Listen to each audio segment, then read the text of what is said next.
So this comment was left on my video all about pot fillers, and this is actually a very common complaint and problem with pot fillers. However, there is a very good explanation for why it's a problem, and it turns out that it is a problem not in the design of the product, but in how it's used. You see, most pot fillers are patterned after their commercial counterparts, meaning that you have your main shutoff here, but then way up there you have an individual, like a pause type shutoff. And in a commercial kitchen, this absolutely makes sense in that you would fill a pot, move it to the next pot, fill another pot, right?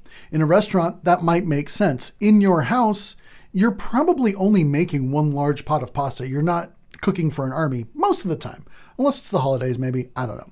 But you're not going to need to pause the pot filler. You're going to need it either on or off.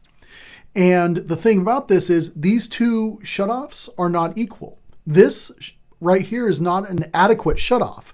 This up here is, as I said, it's just a pause.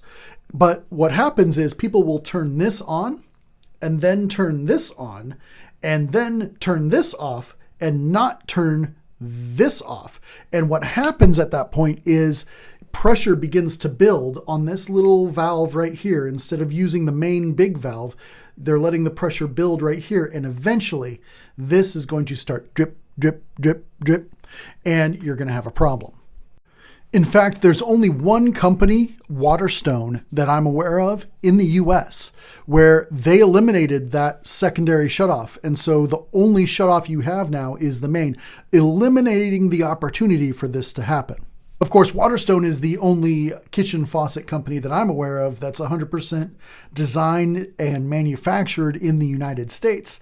So as a result, their faucets tend to range from like $1,500 to $2,000 for a pot filler. So just know that going into it.